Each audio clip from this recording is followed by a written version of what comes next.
Hola a todos, un nuevo encuentro de charlas virtuales del Museo de Ciencias Naturales Vicente Di Martino. Mi nombre es Maximiliano. Tenemos el gusto de compartir esta charla con Nora, que nos hablará sobre un tema donde hay muchas preguntas, muchas dudas por parte de los visitantes cuando llegan al museo, que tiene que ver con los ofidios, ¿no? Y, y siempre en esta época de calor, donde aparecen estas amigas de las zonas de dunas y demás. Así que qué mejor tener a alguien que sepa del tema y que puedan difundir este tema tan particular que nos toca a nosotros vivir, ¿no? En la parte nuestra costera de Montehermoso. Así que, hola, ¿qué tal, Nora? Un Buen gusto. día, Buen día. igualmente. Bueno, Bueno, eh, comenzamos. contanos un poquito de vos, dónde estás trabajando, desarrollando tu actividad y qué tiene que ver con esta charla, ¿no? Bien, bueno, mi nombre, bueno, como ya me presentaste vos, Nora, mi apellido es Sidorkewi, soy docente de la Cátedra de Anatomía Comparada de la Universidad Nacional del Sur. Y bueno, algunos de ustedes, de los que estén escuchando la charla, quizás me conozcan, porque ya hemos hecho otras actividades de difusión, varias actividades venimos haciendo ya desde unos años, con relación a la temática de animales ponzoñosos. Somos un grupo de trabajo, yo estoy por el lado de ofidios junto con otras personas, y en general nos presentamos también en conjunto con la gente que habla de arañas y escorpiones, como el bloque de ponzoñosos más importantes que tenemos en cantidad de accidentes en la zona. Nosotros trabajamos por medio de proyectos de extensión de la universidad tratando de llevar todas estas breves conocimientos a la gente como para bajar un poco las ansiedades y los miedos, porque en realidad todo el terror que generan estos animales en realidad viene en gran parte por el desconocimiento. Nosotros venimos trabajando ya con gente de la zona de Torkins, de Sierra de la Ventana, del Sauce, de Montehermoso, de Pehuenco, y desde que hemos empezado con esta iniciativa, vemos que la gente es como que se va tranquilizando un poco, las empieza a respetar más, porque son animales que son amigos nuestros, por más que nosotros los veamos como demonios, en realidad cumplen un rol muy importante dentro del ecosistema.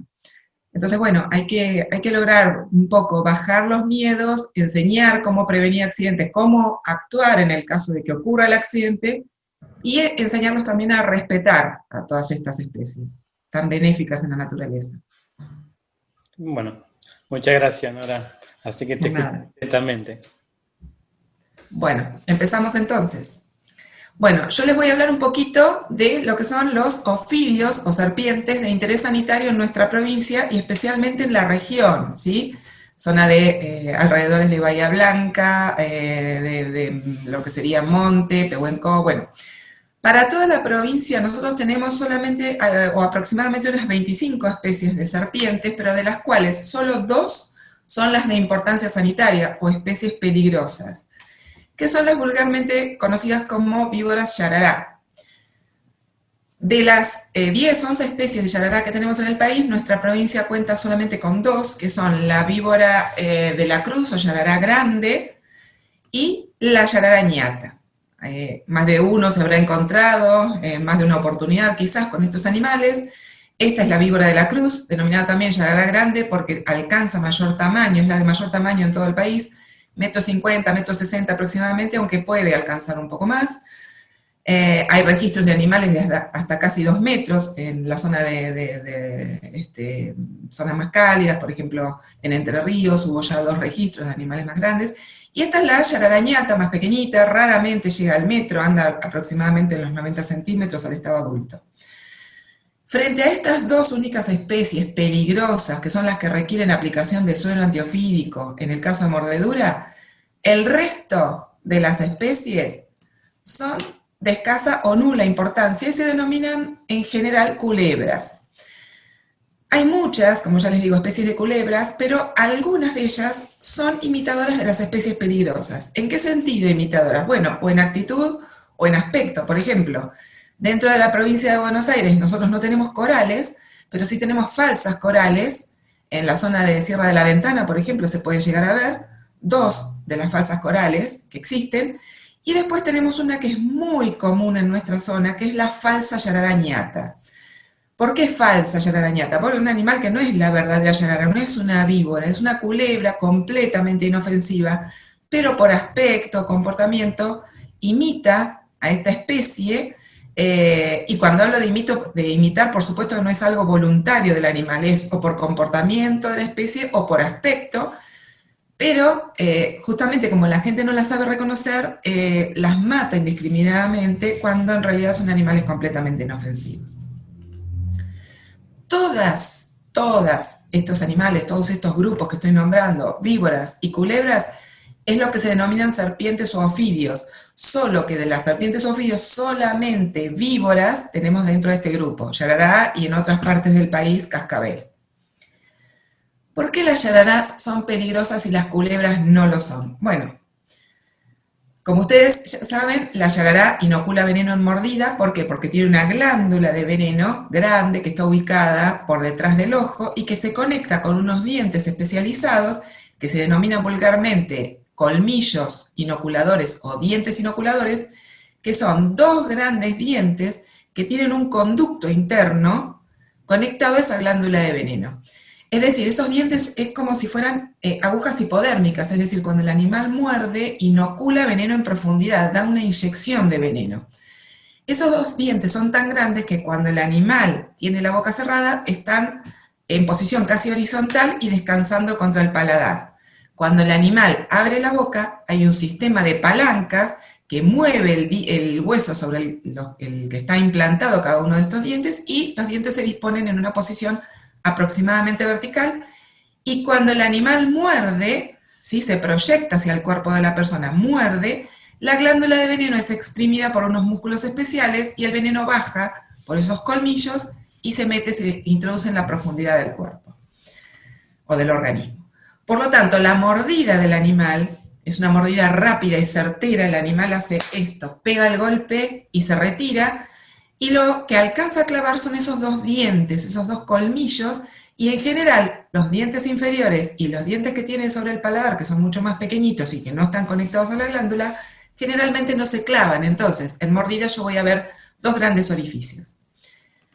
Muchas veces la gente pregunta, ¿y la lengua? No, la lengua no tiene nada que ver con la inoculación del veneno. La lengua es una estructura que la serpiente saca para captar olores del ambiente. No tiene nada que ver con la inoculación del veneno. Cuando estos animales muerden, es muy probable que inoculen el veneno. Muy poco porcentaje de mordedura, se denomina mordedura seca, porque por algún motivo el animal no alcanza a inocular el veneno, pero en general siempre inoculan veneno y siempre van a requerir suero. Frente a este grupo tenemos las culebras. ¿Por qué son de escasa o nula importancia sanitaria o no son peligrosas? Bueno, o porque no tienen veneno, como en este caso, el animal tiene muchísimos dientitos pequeños, ¿sí? En el paladar, en los bordes de maxila y mandíbula, pero no tiene glándula de veneno. Por lo tanto, cuando muerde, sí, va a poder lastimar porque es una mordida, pero no va a haber inoculación de veneno. Y hay otras culebras que sí tienen glándula de veneno, pero los dientes nunca son del estilo de la yarará. Son dientes muy pequeños que están por detrás del ojo. Las culebras jamás abren la boca tan grande como la yarará, por lo tanto, cuando muerden, es muy raro que alcancen a clavar ese diente. Tiene que ir con mucha fuerza y hasta el fondo, y si lo llegan a clavar, es un diente que no es como si fuera una aguja hipodérmica, sino que tiene un canalito por donde escurre el veneno, o sea que es raro que lleguen a inocular ese veneno, y aun cuando lo puedan inocular, son venenos de baja toxicidad. Es decir, bueno, esta es la marca de la mordida, ¿sí? Cuando muerde el animal, a diferencia de la yarará, quedan muchas marcas pequeñitas, que son las de todos esos dientes, ¿sí? En ambos casos tienen este tipo de dientes, y aunque llegaran a inocular el veneno, es un veneno de baja toxicidad que no requiere, no hay suero para ese tipo de veneno, porque no es un veneno que provoque la muerte de la persona. Entonces, o no tienen veneno, como en este caso, o si lo tienen, tienen baja probabilidad de inyectarlo, y aun cuando lo inoculen, en realidad el veneno es de baja toxicidad. ¿Qué tengo que mirar entonces para diferenciar a una yarará de a una culebra? Bueno, son unas pocas estructuras. Déjenme ver si puedo ocultar. Entonces tengo que ocultar esto, pero bueno, no sé si se alcanza a ver bien, Maximiliano, o si tapa algo.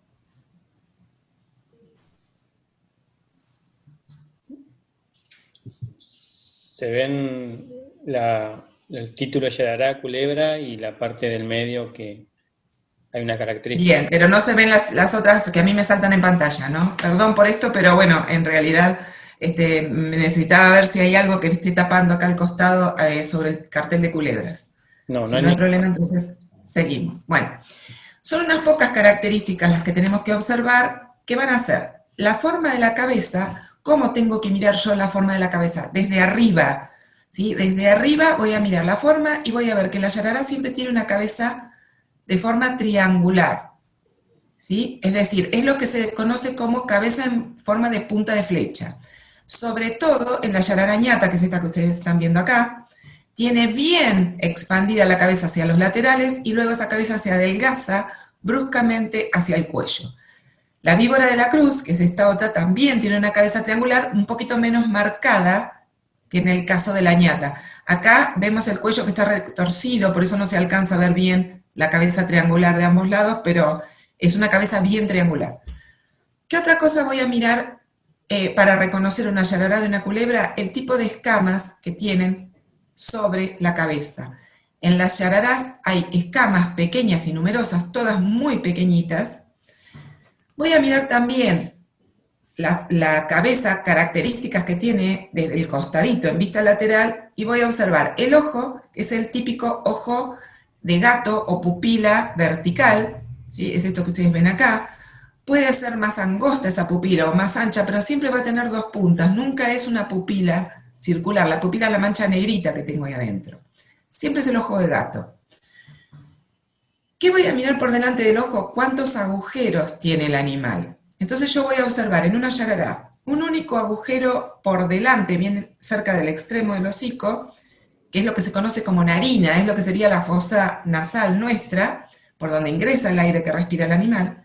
Pero si yo trazo una línea imaginaria entre el ojo y esa narina, voy a observar otro orificio que está un poquito más abajo y que es más grande que la narina, y a eso se le llama foseta loreal.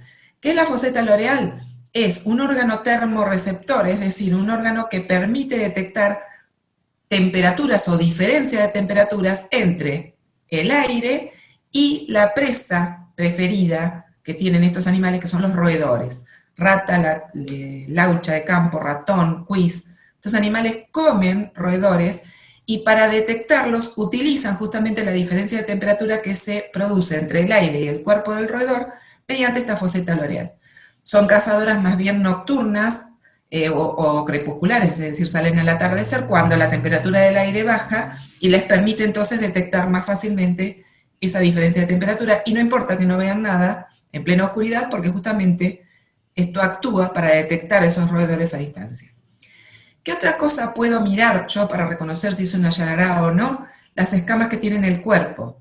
Y ustedes me dirán, bueno, yo no me voy a acercar a la yarará a ver cómo son las escamas del cuerpo. No, por supuesto. Pero si aparece o le dan un palazo porque se asustaron, porque los mordió, destruyeron la cabeza, bueno, pueden mirar el cuerpo para ver qué tipo de escamas.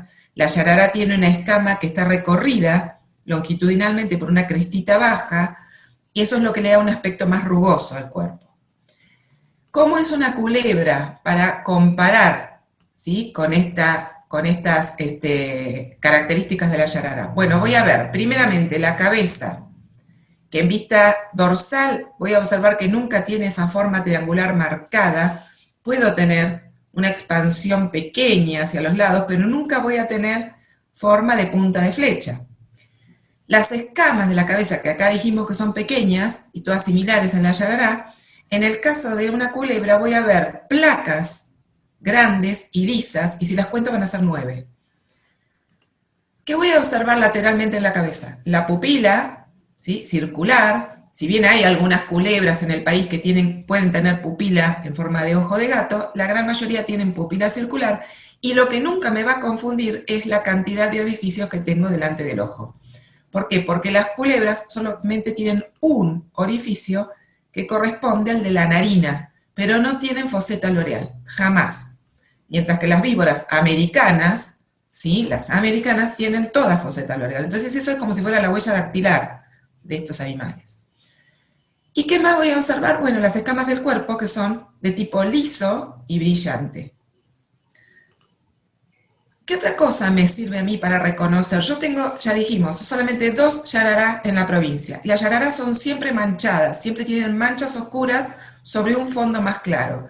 Entonces, si yo aprendo a reconocer las manchas como son, bueno, voy a reconocer más fácil que teniendo que fijar la vista para ver si tienen o no foseta loreal, para ver cómo son las escamas de la cabeza o para ver si la pupila es vertical o no. Las 2 yararás que tenemos en la provincia tienen manchas que son bastante características, pero esta es más fácil de ver, la víbora de la cruz. ¿Por qué? Porque la víbora de la cruz tiene el cuerpo con 2 hileras de manchas oscuras, ¿sí? A lo largo, una hilera derecha y una hilera izquierda, que son de tipo, como si fueran tubos de teléfono o letras C, que se oponen, los lomos de esos tubos o los lomos de esas letras C, se oponen, ¿sí? Una hilera con respecto a la otra. Y a veces pueden estar alternados, es decir, 2 de un lado y una del otro lado, entre medio, como vemos acá, o a veces pueden estar opuestos. ¿Cómo son esas manchas C? Siempre son oscuras, marrón oscuro, se hacen más oscuras hacia la periferia, casi negras, y van a estar bordeadas por una línea blanca. ¿Qué tiene en la cabeza este animal? Bueno, también manchas oscuras y claras, y van a observar un dibujo que algunos autores dicen que víbora de la cruz se debe a este dibujo, como si fuera una cruz. A mí me gusta decir más bien que es un tridente o un tenedor. ¿Por qué? Porque hay una línea clarita a lo largo y otra línea que la cruza, pero esa línea no es una línea recta como estamos acostumbrados nosotros en una cruz típica, sino que la línea que cruza apunta hacia atrás. Entonces forma como si fuera un tridente, ¿sí? El dibujito, o un tenedor de 3 puntas apuntando hacia atrás. A veces esta línea está interrumpida y lo que nunca le va a faltar es esta línea clara o una línea blanca que une los 2 ojos. Otros autores dicen que en realidad el nombre de víbora de la cruz se debe a que las letras C del cuerpo forman, ¿sí?, una estructura que deja una cruz clara en el centro. Bueno, sea cual sea la interpretación, esta es la víbora de la cruz. A veces estas manchas están interrumpidas y yo veo la cruz oscura y 2 manchitas, como 2 bolitas separadas de esta letra C, ¿sí? Pero siempre voy a ver en general este tipo de diseño. Me voy a la otra víbora, yarará, que tengo en nuestra provincia, ¿cuál es? La ñata. Bueno, voy a observar también manchas oscuras sobre un fondo más claro. Esta es una que apareció hace poco en el Sauce, no siempre se la ve tan marcada la coloración con respecto al fondo, porque esta se suele mimetizar, a veces es más grisácea. Pero si yo miro con atención voy a ver manchas oscuras que son de tipo cuadrangular o rectangular, a veces son 2 hileras, otras veces se unen en el medio, como en este caso. Pueden tener el borde definido o pueden tener un borde zigzagueante. ¿Y por qué se la llama ñata? Porque tiene una nariz respingona, un hocico bien doblado hacia arriba. Por supuesto, si yo miro con detalle voy a ver los 2 orificios y la pupila vertical. Entonces, yararás siempre manchadas. ¿Cómo la diferencio de una culebra? Bueno, si la culebra es lisa, es muy fácil de diferenciar. No tiene mancha, no es yarará. El tema es que hay culebras que son imitadoras de la yarará. Hay varias culebras imitadoras y una que es muy común en nuestra zona es esta, es la falsa ñata. ¿Por qué falsa ñata? Porque se parece por las manchas, ¿sí?, y por el hocico, que también suele ser, ¿sí?, medio respingadito hacia arriba, a pesar de que es diferente al de la ñata verdadera. Si ustedes comparan los dos, van a ver que es distinta, esta ñatita, a esta que es más marcada. Y las manchas, yo sé que es difícil diferenciar las manchas, pero si ustedes se acostumbran a observar hacia en el ojo, van a ver que las manchas en este caso nunca son cuadrangulares, pueden ser o irregulares o pueden ser más bien circulares o hexagonales, pero nunca tienen este patrón de mancha cuadrangular. Y algo que no me va a confundir nunca, que es este animal tiene el vientre rojizo y suele andar con la colita enroscada hacia arriba, sobre todo cuando la molestan, mientras que una yarará nunca tiene rojo ni nada que se le parezca.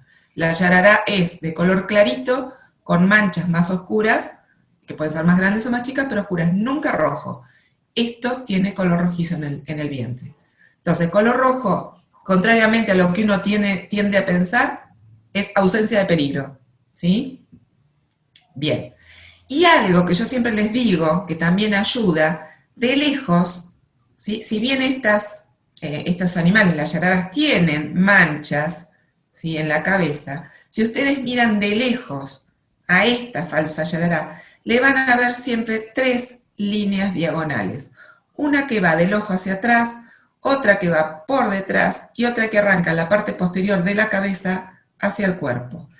Si bien la yarará puede tener esas líneas, en este caso se ven mucho mejor, ¿sí? Esas 3 líneas oscuras en diagonal me permiten identificar a simple vista a estos animales. Bueno, ya vimos cómo reconocerlas. ¿Cuáles son las características y hábitos que tienen estos animales? Es muy importante saberlo para tener precaución y no encontrarse con ellas en una situación de accidente. Son animales, las yararás, que son afectados por las altas temperaturas, tanto frío como, por temperaturas extremas, tanto de frío como de calor. En el caso del frío, pleno invierno, van a estar hibernando debajo de rocas, en huecos de árboles, entonces ustedes no las van a encontrar fácilmente. ¿Cuándo empiezan la actividad? En primavera, están activas todo el verano y el otoño. En primavera y en otoño es más común encontrárselas andando, ¿sí?, por los caminos, tomando sol. En el verano, a plena luz del día, en las horas pico de calor, es más difícil que las encuentren. ¿Por qué? Porque las afecta el calor, van a estar debajo de piedras, debajo de troncos, en la base de los arbustos. Entonces, ahí es donde tengo que tener cuidado. ¿De qué se alimentan preferentemente? De roedores. Es la presa preferida, casi exclusivamente de roedores, salvo que no encuentren. Entonces, donde hay roedores, van a estar las yarará. Como ya les dije, pico máximo de actividad, bueno, a lo largo del año, primavera, verano, otoño, a lo largo del día en el verano, sobre todo atardecer y noche.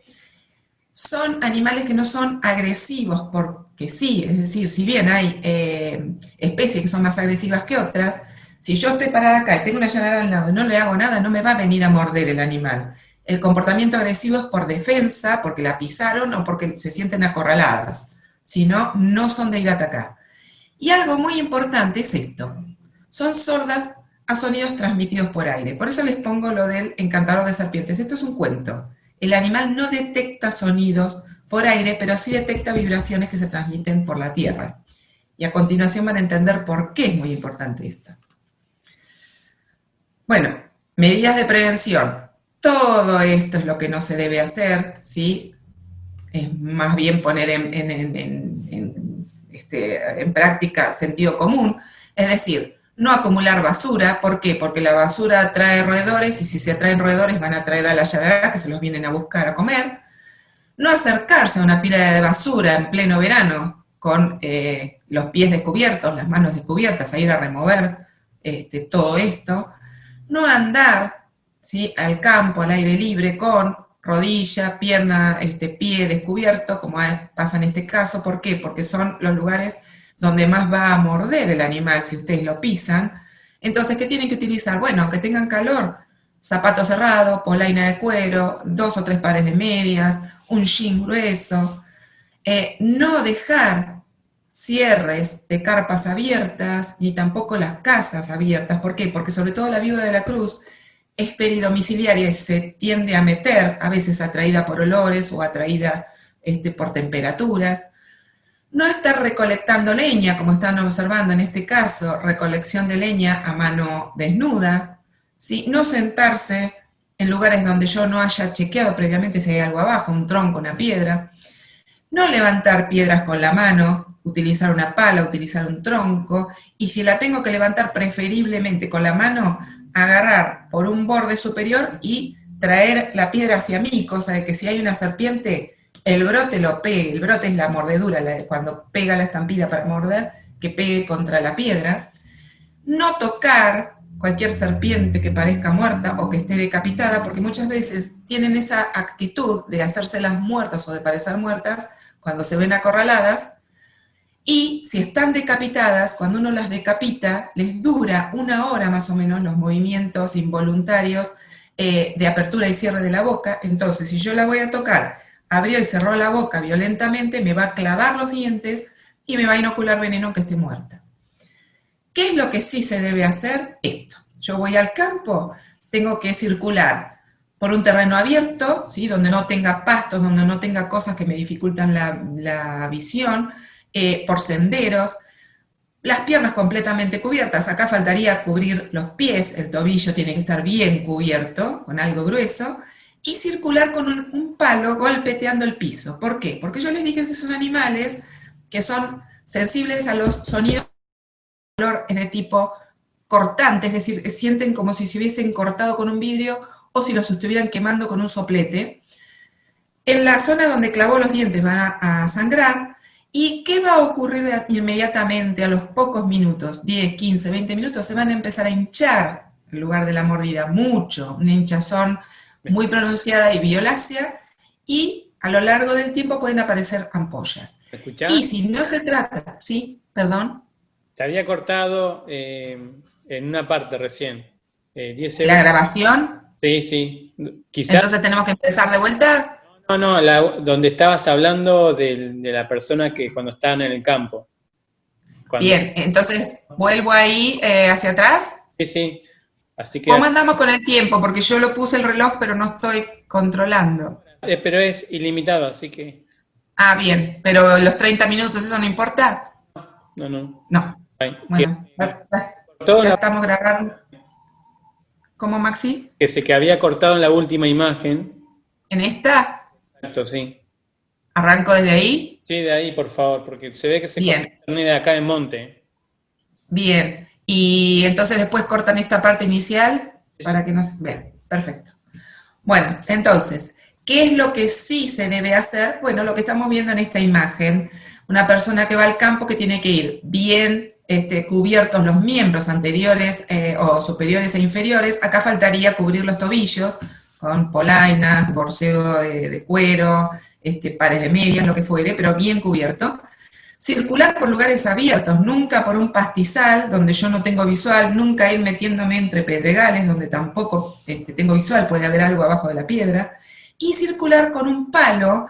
¿Por qué es importante ir con el palo? Ir golpeteando, porque como ya les dije, estos animales son sensibles a las vibraciones que se transmiten por tierra, entonces el hecho de ir golpeteando con el palo va a hacer al que se alerte la serpiente y es probable que se aleje.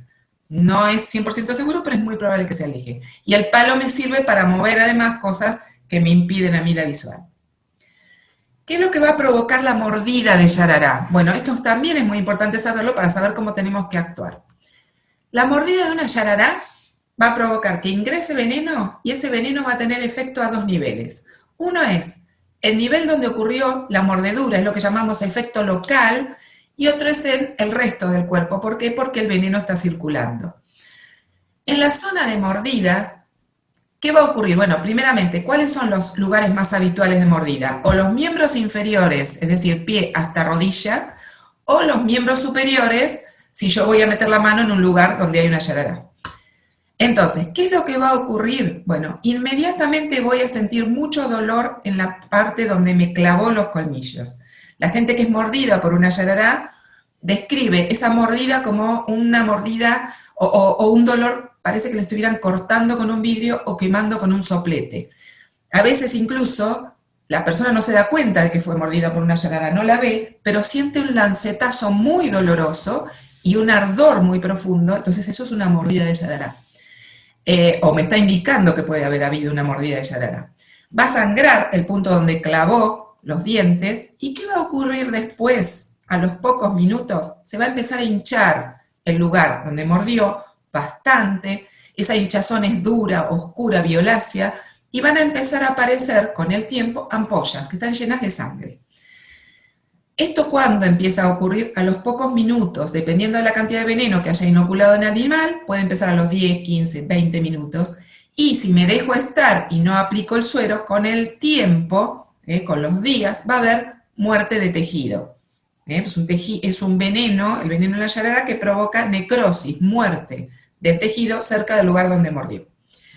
¿Qué es lo que va a ocurrir en el resto del organismo? Bueno, van a haber alteraciones en la coagulación sanguínea, van a aparecer hemorragias en mucosas. ¿Cuáles son las mucosas? Por ejemplo, la nariz, ¿sí? Ese tejido muy irrigado, la nariz, o la encía, y a lo largo del tiempo, si no se aplica el suero, va a haber daño en los riñones y una caída de presión muy importante. Acá tienen algunas fotos, no es para impresionar, pero es para que se den cuenta de lo que hablo. Fíjense, este nenito chiquitito, un bebé que es mordido, se ve la mordedura perfecta, los dos colmillos, la hinchazón tan grande, violácea, que va desde el punto de mordida hacia arriba, va a ir progresando, ¿sí? Hacia arriba. Acá ven las ampollas, acá ven la hemorragia, y esto es, si no se aplica el suero a tiempo, con los días van a aparecer muerte de tejidos que pueden llegar a ser muy importantes. Esto es muy raro que ocurra, ya les digo, esto sí se dejan estar. La intensidad de los síntomas o del problema que ocasiona la yarará va a depender de la cantidad del veneno que inoculó.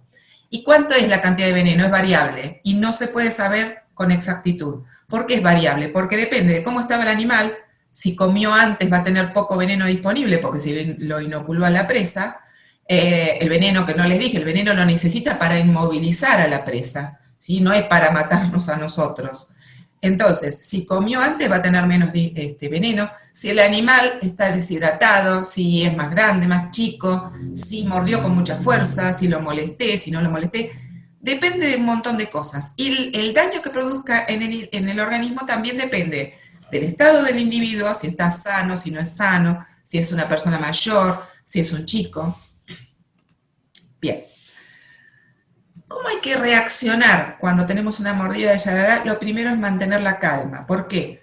Porque si nos ponemos nerviosos, empezamos a los gritos, a saltar, a correr, a hacer todo ese tipo de cosas, la sangre va a circular más rápido y el veneno se va a difundir más rápido en el organismo.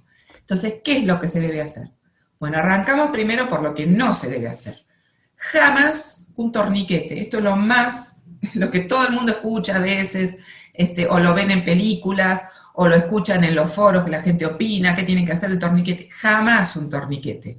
¿Por qué? Porque yo les dije, el veneno de yarará provoca necrosis de tejido. Si yo hago un torniquete, estoy impidiendo que la sangre circule libremente y voy a provocar una concentración del veneno en la zona de mordida. Por lo tanto, mayor probabilidad de necrosis.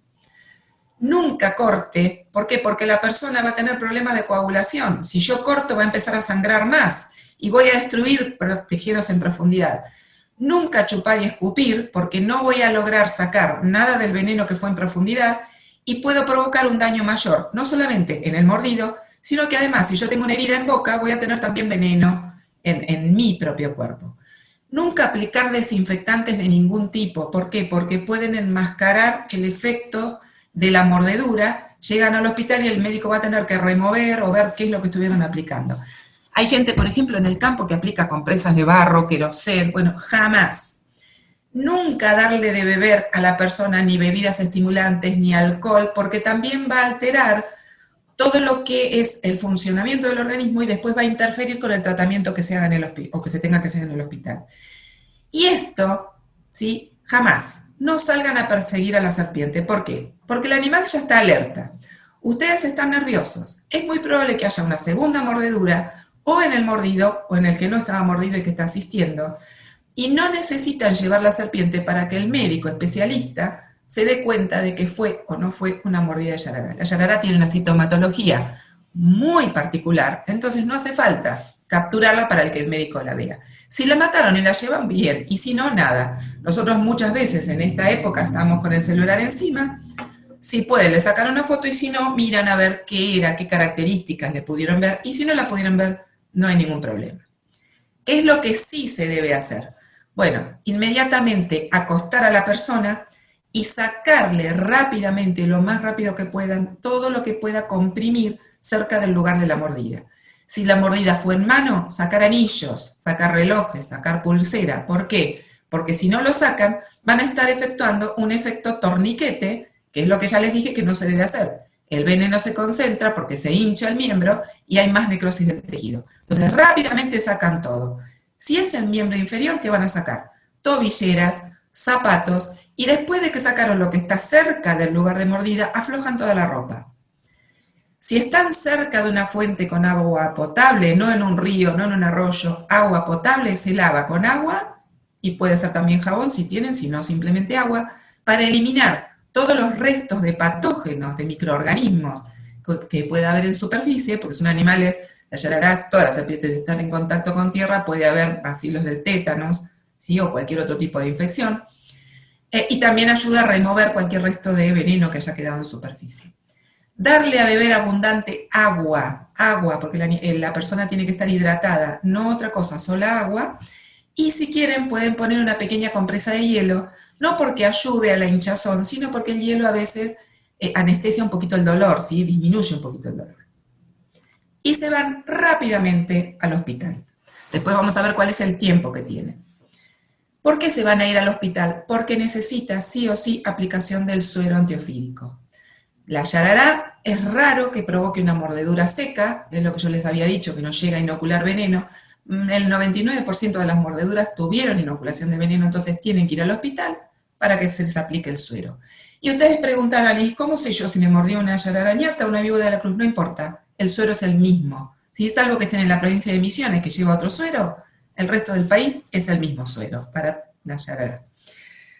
¿Cómo se obtiene el suero? Y esto también es muy importante. El suero se obtiene a partir de animales, en nuestro país se usan más que nada caballos, a los que se les va a inocular cantidades de veneno de la víbora para la que uno quiere obtener el suero, en este caso yarará, se le va a aplicar o se le va a inocular veneno al caballo en cantidades que no lo matan, pero que hacen que el caballo genere anticuerpos. ¿Por qué? Porque el suero es justamente una sustancia que va a permitir neutralizar el veneno de la yarará. Y esa sustancia es una mezcla de anticuerpos específicos para el veneno de la yarará.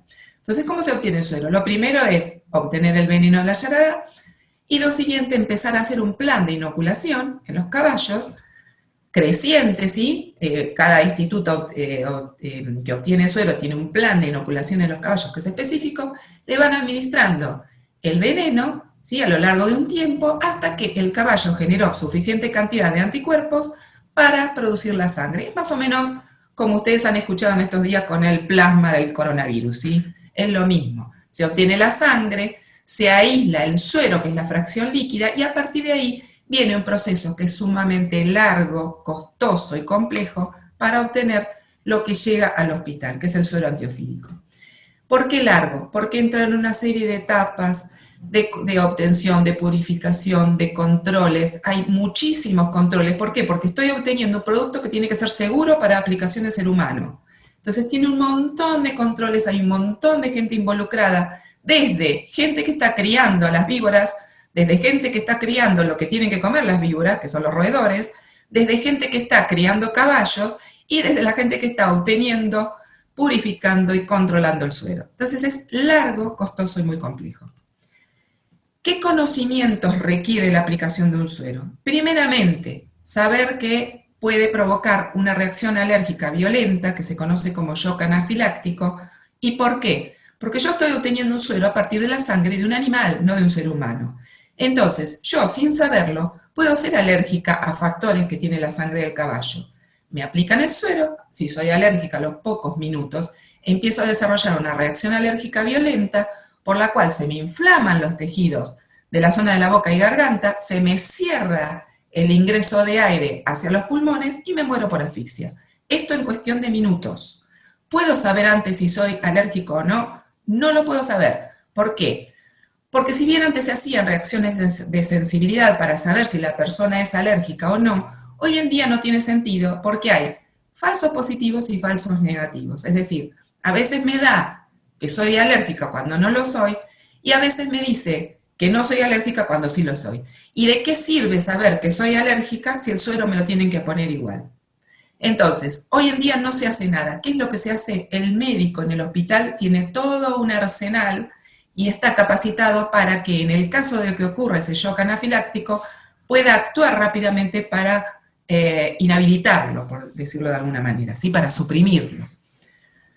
Otra cosa que debe conocer la persona que aplica un suero es que no todos los sueros tienen el mismo poder neutralizante. ¿Qué es el poder neutralizante? Es cada ampollita de suero que viene, por ejemplo, de 10 mililitros, tiene un determinado poder neutralizante. Significa que neutraliza una determinada cantidad de veneno de Yarará.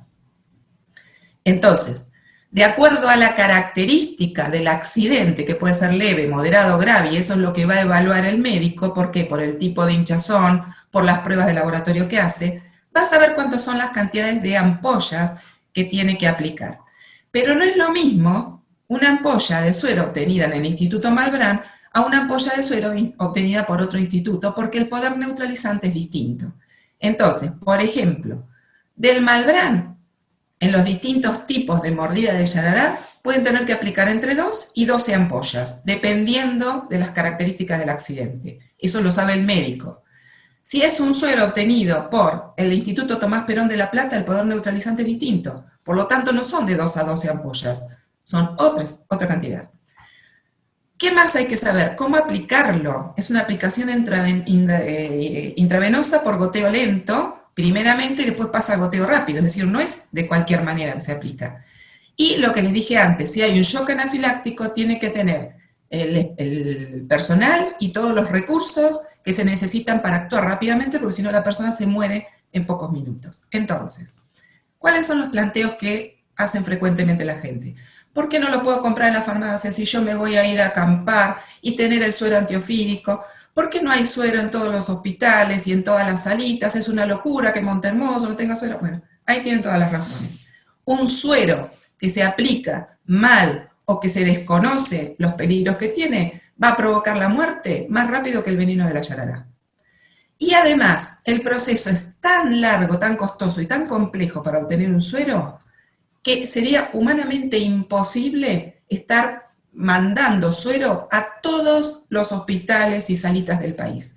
Entonces, ¿qué se hace? El Ministerio de Salud administra los sueros y los distribuye en cabeceras o en hospitales que tienen las unidades de toxicología y el personal entrenado, de acuerdo a la peligrosidad de la zona y por distancia.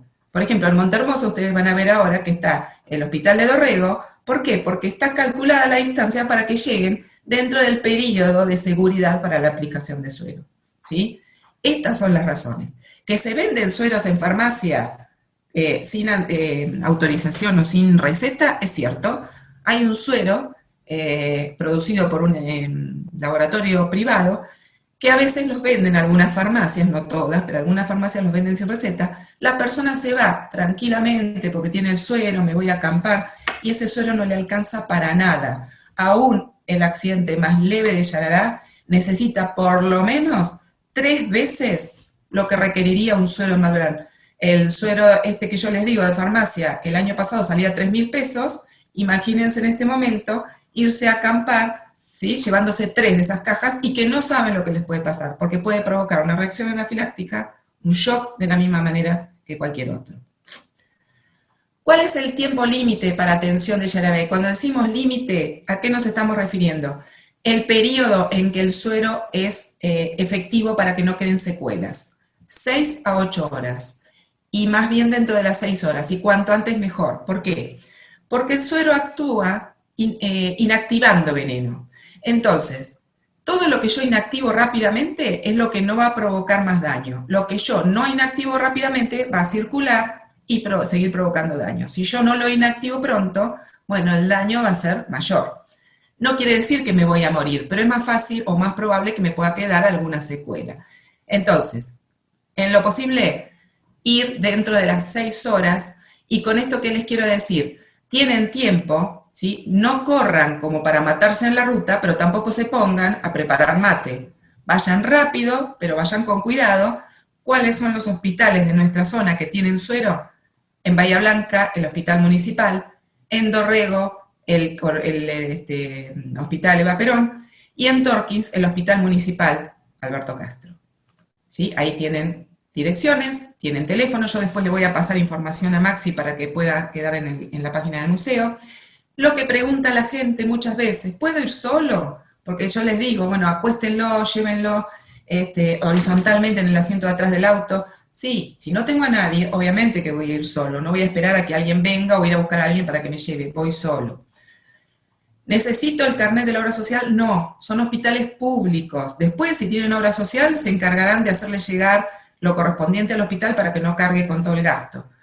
Y si lo que me mordió es una culebra, ¿igual tengo que ir al hospital? Sí. ¿Por qué? Porque es una mordida de un animal que está en contacto con tierra, habrá que desinfectar, habrá que poner antitetánico o lo que el médico diga.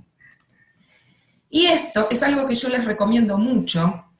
El Ministerio de Salud tiene publicado una guía de centros antiponzoñosos para todo el país, donde si ustedes la descargan es gratuita, se meten en internet y lo buscan con este nombre, Guía de Centros Antiponzoñosos de la República Argentina, van a bajar y poder imprimirse esto, que tiene no solamente cosas relativas a los animales ponzoñosos, sino que al final hay un cuadrito donde están todos los centros antiponzoñosos del país. ¿Qué es un centro antiponzoñoso? Es el que tiene el suero para atención de cualquier mordedura o picadura de ponzoñoso, ¿sí? Sea araña, yarará, cascabel, coral, lo que sea, ¿sí? Y lo que tiene de importante es que acá tienen solamente una de las páginas de la provincia de Buenos Aires, hay muchos más hospitales dentro de la provincia de Buenos Aires, pero tienen un ejemplo que yo les bajé porque está Bahía Blanca, ¿sí? Y está Dorrego, pero tienen más páginas. Y fíjense lo importante de esto, tienen dirección y tienen teléfono. Entonces, ¿qué hacen ustedes con esto? Se imprimen este cuadernillo, es mi consejo, lo meten en la guantera del auto, y si resultan mordidos, abren la guantera, sacan, buscan por orden alfabético la provincia en que están, la ciudad, y con esto van llamando. De esta manera preguntan, ¿tienen suero, no tienen suero? Sí, ¿no? Y de paso el hospital se va preparando porque viene un mordido, ¿sí? Con un animal ponzoñoso. Así que bueno, esa es mi recomendación. Y esto que les puse acá en realidad es porque mucha gente a veces pregunta, encuentra estos animalitos que suelen salir después de la lluvia. Son animalitos que están por debajo de la tierra, ¿sí? Son muy benéficos. Se los conoce como viborita ciega, pero en realidad son como si fueran lagartos sin patas, completamente inofensivos. ¿Sí? A veces la gente los confunde con lombrices. Bien, pero bueno, acá tienen algunas, dos fotos. Bueno, y eso sería todo. Así que muchas gracias por la oportunidad de difundir todo esto. No, gracias a vos, Nora, por el tiempo, esta información Y que... les pido perdón si fue excesivo, yo sé que No, tratan de hacerlo no muy largo para que la gente no se aburra, pero en realidad todos estos aspectos es lo que consideramos que la gente necesita. sí, sí, sí. Igualmente, seguramente cuando se publique el video va a haber preguntas, consultas y bueno, vamos a estar a disposición de las personas que estén con esa inquietud, ¿no? Así que Bien, vamos a estar también en contacto, Nora, para responder, sacar esas dudas, ¿no? Porque bien, nosotros siempre les ofrecemos, hay mucha gente en Montehermoso que ha hecho la capacitación con nosotros en animales ponzoñosos de la zona, y tienen nuestro contacto y les decimos siempre, pasen nuestros teléfonos, no hay ningún problema si tienen dudas porque vieron un animal, si tienen dudas qué hacer, no tenemos ningún problema, siempre que vemos el mensaje tratamos de contestar a la brevedad. Así que por cualquier motivo, cualquier causa, cualquier cosa que necesiten, estamos a disposición. Y un bueno, agradecimiento por esta oportunidad también de parte de la universidad a la que represento, porque la verdad es que es muy importante que la universidad salga a la comunidad y no nos quedemos encerrados en cuatro paredes sin que la gente conozca, bueno, o que tenga un aporte de parte nuestra. está bien, muchísimas gracias y es el sentido que tienen estos encuentros, ¿no? Conocer un poquito más sobre nuestro medio ambiente y bueno, y difundir, ¿no? En este caso, tu tarea fue maravillosa, así que muchas gracias por el tiempo, por la información, estamos en contacto y desde ya las personas que tengan dudas que nos contacten al museo, que seremos el puente contigo y bueno, de nuevo, muchas gracias. Bien, bueno, listo, gracias, hasta luego, que Saludos. sigan bien.